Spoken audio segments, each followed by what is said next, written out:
আমি একমাত্র মানুষ যে 70 দশকের থেকে আপনাদের দেশে প্রায় 3 দশক আমি সরাসরি জ্বালানি এবং বিদ্যুতের সাথে জড়িত ছিলাম এবং এরপরে বিদেশে থেকেও আমি এই জিনিসটা দেখেছি।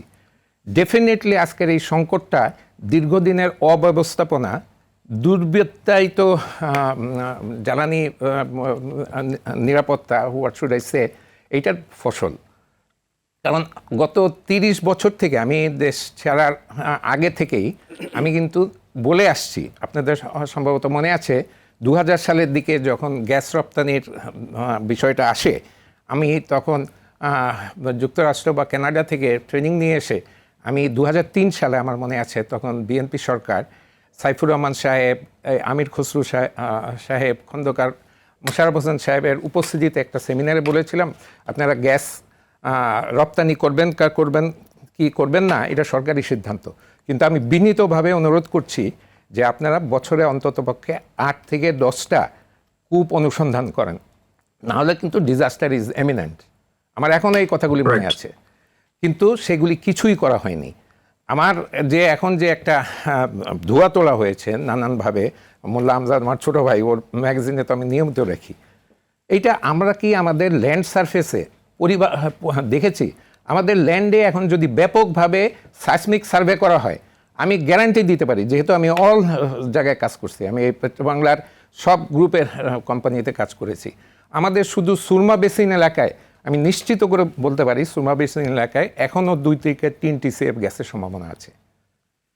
আমাদের ছাতক টেংরা টিলায় মানে নিশ্চিত গ্যাস পাওয়ার জায়গায় আমরা সেখানে কেন অনুসন্ধান চালাচ্ছি না? ওখানে অনুসন্ধান চালালে গ্যাস পাওয়া যাবে, পাইপলাইনের নেটওয়ার্ক আছে। ফেনী একটা গ্যাস ফিল্ড আমি অপারেট করা অবস্থায় স্থগিত করে রাখা হয়েছিল। ফেনী গ্যাস ফিল্ডে 20 মিলিয়ন আপনি ওয়ার্ক ওভার করলেই 20 মিলিয়ন গ্যাস আসবে, 20 মিলিয়ন গ্যাস গ্রিডে দেওয়া যাবে। 1995-এ ভোলা গ্যাস আবিষ্কৃত হয়েছে, আমি রিপের সাথে জড়িত ছিলাম। ওই সময় ইউনিকল একটা প্রপোজাল দিয়েছিল $700 মিলিয়ন ইনভেস্ট করে ভোলা গ্যাস ফিল্ড ডেভেলপমেন্ট, ভোলায় একটা পাওয়ার প্ল্যান্ট, ভোলা টু বরিশাল পাইপলাইন, বরিশালে একটা পাওয়ার প্ল্যান্ট এবং খুলনায় 300 মেগাওয়াট পাওয়ার প্ল্যান্ট। সেটা কেন করা হলো না? আমি দেশ ছাড়ার আগে মায়ানমারে, এখন মায়ানমারের কথা হয়, মায়ানমারের ওই পাইপলাইনের কিন্তু আমি নেগোশিয়েটার ছিলাম। আমি ভারতকে এমনভাবে বলেছিলাম যে পাইপলাইনটা আমাদের ভিতর দিয়ে আসতে হবে, ওপেন অ্যাক্সেস হইতে হবে এবং এই পাইপলাইন থেকে আমাদের গ্যাস দিতে হবে। আপনি জানেন $2 মূল্যে 500 মিলিয়ন কিউবিক ফিট গ্যাস প্রতিদিন নেওয়ার মতো স্কোপ ছিল। এই গ্যাস টেন্ডার করলে কি আপনি যে এত আকর্ষণীয় চুক্তিগুলোর কথা বলছেন, তো এগুলো কার স্বার্থে, কেন এগুলো করতে দেওয়া হলো না? কিংবা আমার ভাই বলেছেন একটা সিন্ডিকেট চলে আসছিল। আমরা যখন কাজ করছি সিন্ডিকেট কিন্তু আমাদের প্রভাবিত করতে পারেনি।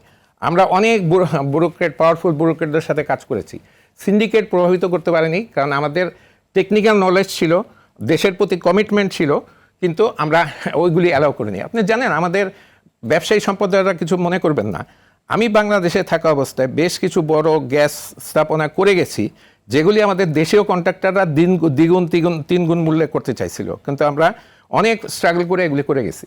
আপনি দেখেন এই যে গ্যাস নাই, গ্যাস কমে আসছে 2000 সাল থেকেই তো আমরা জানি, এবং ওই সময় নিয়মিত আমরা বলছি যে এই না হলে আপনার এক মন্ত্রী পার্লামেন্টে বলছে 2031 সালে আমাদের গ্যাসের এই হয়ে যাবে, নিঃশেষ হয়ে যাবে, প্রমাণিত সম্পদ। আমরা বলছি না, কিন্তু কি অ্যাকশন নিয়েছি?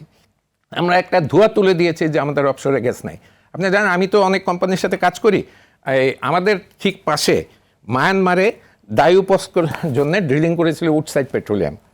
আমাকে অস্ট্রেলিয়া একদিন উডসাইড পেট্রোলিয়াম ডেকে বললো যে তুমি তো কানেক্টেড, আমরা কিন্তু বাংলাদেশে ইনভেস্ট করতে চাই। আমি বলি কেন করতে চাও? যে আমরা যখন মায়ানমারে অনুসন্ধান করে আমাদের সাইসমিক সার্ভেতে দেখা যাচ্ছে আপনাদের বাংলাদেশের ভিতরে গ্যাস স্ট্রাকচার আছে, তাই encourage them to come to Bangladesh. ওরা 5টা এসে নিজেরা ইনভেস্টমেন্ট করতে চেষ্টা করেছে। আমাদের পেট্রোবাংলা থেকে, মিনিস্ট্রি থেকে এটা প্রধানমন্ত্রীর দপ্তরে যাওয়ার পরে আননেসেসারি তাদের বলা হয়েছে 5টা দেবো না 2টা দেবো। একটা কোম্পানি, একটা গ্লোবাল $1 ট্রিলিয়ন কোম্পানি অনুসন্ধান করে স্বেচ্ছাপ্রণোদিত এখানে কাজ করতে চেষ্টা করেছে, হয় নাই। কনকো ফিলিপস সার্ভে করে আবিষ্কার করে গ্যাসের নেগোশিয়েট করতে চাইছে $2 জায়গায় $6, তাদের ফিরে দেওয়া হয়েছে। ডাইউপস্কোকে দেওয়া হয়নি। সবাইকে কাদের স্বার্থে? যাতে আমি LNG আমদানি করতে পারি। কাদের আমি বলবো না, আমার অনেক বন্ধুরাও ইনভলভ আছে। আপনি যে FSRU করছেন, it is a contingency arrangement, made রোশন survey, you cannot rely on that. কিন্তু আপনাদের কি দুর্ভাগ্য দেখেন দুইটার মধ্যে একটা কি হয়েছে এটাও তো সরকার পরিষ্কার করছে না। আমার তো অনুসন্ধান আমার জানা আছে, আমি এখানে শেয়ার করব না। হাউ ক্যান এই ধরনের একটা পিস অফ ইকুইপমেন্টে আগুন লাগতে পারে? এখন অনুসন্ধান করছে, হ্যাভ ইউ ফাউন্ড আউট কী কারণে হয়েছে? আর যদি হয়ে থাকে আমার যেটা জ্ঞান আছে, এটা রিপেয়ার করতে অ্যাক্সেলারেটর মতো কোম্পানির 7 দিনের মতো সময় লাগে, কেন তারা করেনি?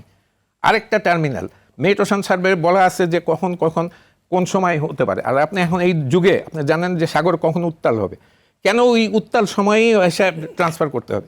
এইগুলি purely poor management, absolutely poor management. আর এখনও যেসব উদ্যোগ নেওয়া হচ্ছে, আইএসও ট্যাঙ্ক দিয়ে এলএনজি আনবে, জি। রিডিকুলাস আইএসও ট্যাঙ্ক দিয়ে ইন্ডাস্ট্রি আনা অসম্ভব। আপনি ইন্ডাস্ট্রি চালাতে পারবেন না। আপনার কাছে আমি আসবো, ধন্যবাদ আপনাকে।